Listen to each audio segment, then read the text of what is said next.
జనరల్‌గా మామూలుగా చూసుకుంటే స్టార్టింగ్ స్టేజ్‌లో ఉంది. జస్ట్ ఇప్పుడే చూసుకుంటే మీకు థైరాయిడ్ స్టార్ట్ అయింది అని అంటూ ఉంటారు కదా! అవునండి. అటువంటప్పుడు వెంటనే మెడిసిన్ అనేది స్టార్ట్ చేసేయాలంటారా జనరల్‌గా?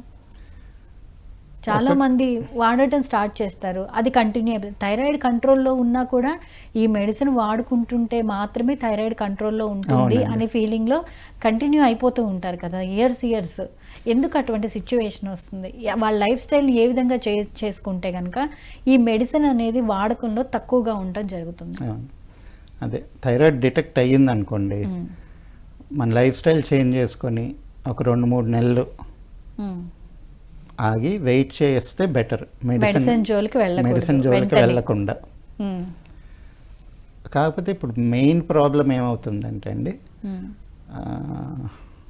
ఇప్పుడు అలోపతి ఎగ్జిస్టింగ్ సిస్టమ్ దానిలో తీసుకున్నప్పుడు థైరాయిడ్ గ్లాండ్ ఏదైతే టీఎస్హెచ్ని హ్మ్.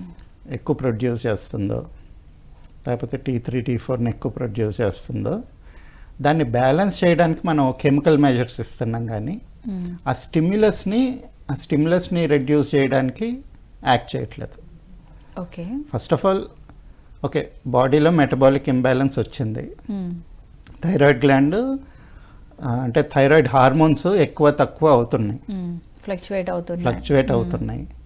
అందుకని చెప్పి ఆ ఫ్లక్చువేషన్ని మనం బయట నుంచి ఏదో బ్యాలెన్స్ చేద్దామని చూస్తున్నాం. కానీ హ్మ్.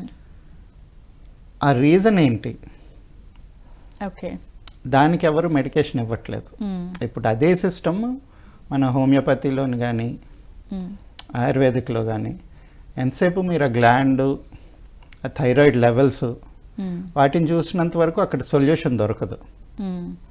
ఆ బ్యాక్ అండ్ మెటబాలిక్ ప్రాసెస్ ఏంటి, ఎక్కడి నుంచి ప్రాబ్లం అవుతుంది, హ్మ్. మన పైనియల్ గ్లాండ్, పిట్యూటరీ గ్లాండ్, హ్మ్. మన బాడీ మెటబాలిజము, మన టెస్టోస్టెరాన్, ఈస్ట్రోజన్ లెవెల్స్, హ్మ్. లేడీస్లోనైతే ఈ హార్మోనల్ ఇంబ్యాలెన్స్, హ్మ్. వీటిని చూసుకున్నప్పుడు ఇప్పుడు లేడీస్లో ఒకవేళ ప్రెగ్నెన్సీ అప్పుడు హార్మోనల్ ఇంబ్యాలెన్స్ తోటి వచ్చిందండి. హ్మ్. అలాంటప్పుడు థైరాయిడ్ వాడడం మొదలు పెడితే హ్మ్. మెడిసిన్స్ జీవితాంతం అది కంటిన్యూ చేయాలి. హ్మ్. అంటే ఆఫ్టర్ డెలివరీ తర్వాత ఒకవేళ థైరాయిడ్ లేదని వచ్చిందనుకోండి, ఆపేస్తే సరిపోతుందా? మళ్ళీ రిపీట్ అయ్యే ఛాన్స్ ఉంటుందా జనరల్‌గా? ఎప్పుడైనా కానీ అదే ఇది ట్రిగ్గర్ అయ్యే ఛాన్స్ అయితే ఉంటుంది. ఇంబ్యాలెన్స్ కాబట్టి హ్మ్. మన లైఫ్ స్టైల్ కరెక్ట్గా లేనప్పుడు ఎప్పుడైనా వచ్చే ఛాన్స్ ఉంటుంది హ్మ్. అనేది అంటే ప్రెగ్నెన్సీ టైంలో వచ్చిన దానికిను నార్మల్ లైఫ్ స్టైల్‌గా వెళ్తున్నప్పుడు వచ్చేదానికి తేడా ఉంటుంది కదా! ఇప్పుడు ప్రెగ్నెన్సీ అప్పుడు వచ్చినా కానీ హ్మ్. మనం ఒకసారి ఆ మెడికేషన్ స్టార్ట్ చేసినప్పుడు అది కంటిన్యూ చేయాల్సి ఉంటుంది. ఓకే. ఎందుకంటే బాడీ అలవాటు పడిపోతుంది. హ్మ్. ఇప్పుడు బాడీ ఒక 100 mg మైక్రోగ్రామ్స్ ప్రొడ్యూస్ చేసుకోవాలనుకోండి, హ్మ్. మనం బయట నుంచి ఒక 50 ఇస్తున్నాం. సో బాడీలో ఇన్పుట్ వెళ్తుంది, రోజు 50 మైక్రోగ్రామ్స్ వస్తుంది అని చెప్పి. సో బాడీ 50 మైక్రోగ్రామ్స్ ప్రొడ్యూస్ చేసుకోవడం మొదలు పెడుతుంది. హ్మ్. అవసరం లేని ఎక్స్ట్రా చేసుకోదు కదా. హ్మ్. సో మనకి ఆ ప్రెగ్నెన్సీ టైంలో వచ్చింది హార్మోనల్ ఇంబ్యాలెన్స్ వల్ల. ఆ హార్మోనల్ ఇంబ్యాలెన్స్ని రెక్టిఫై చేసుకుంటే ఇది ఆటోమేటిక్గా తగ్గుతుంది కదా. అవును. సో జనాలు అక్కడ ఆలోచించకుండా ఎంతసేపు థైరాయిడ్ లెవెల్స్ ఆలోచించినప్పుడు హ్మ్. మీకు అక్కడ సొల్యూషన్ రాదు. Hmm. Instead of that you're creating a dependence hmm. On external medication. హ్మ్.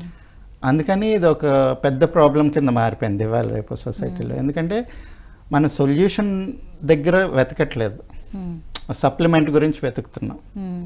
ఇప్పుడు ఫర్ అంటే ఎగ్జాంపుల్ ప్రెగ్నెంట్ లేడీస్‌కి అంత ఛాన్స్ కూడా ఉండదేమో కదా! ఎందుకంటే ఆల్రెడీ వాళ్ళకి హార్మోన్లు బ్యాలెన్స్ అనేది అటు ఇటు అవుతుంది ఆ టైంలో. అవుతుంటుంది, కానీ మళ్ళీ తర్వాత నార్మల్ అవుతుంది కదా. హ్మ్. 2-3 monthsలోనే నార్మల్ అవుతుంది. హ్మ్. సిజేరియన్ కాకపోతే 15 daysలో నార్మల్ అవుతుంది. హ్మ్. ఆ టైం సో తర్వాత మెంటల్‌గా కొంచెం వాళ్ళు స్ట్రాంగ్ అయ్యి వాళ్ళు అర్థం చేసుకునే పరిస్థితిలో ఉండాలి. అదే ఫర్ ఎగ్జాంపుల్ మన కార్ పాడైందండి, హ్మ్. ఆటోలో వెళ్తున్నాం, హ్మ్.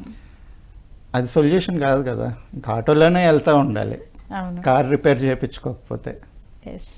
అలాంటప్పుడు అక్కడ ఫస్ట్ రిపేర్ చేసుకోవడం ఇంపార్టెంట్. ప్రాబ్లం ఎందుకు వస్తుంది, ఆ మెటబాలిజంని కరెక్ట్ చేసుకుంటే ఇది ఆటోమేటిక్గా రిపేర్ అవుతుంది.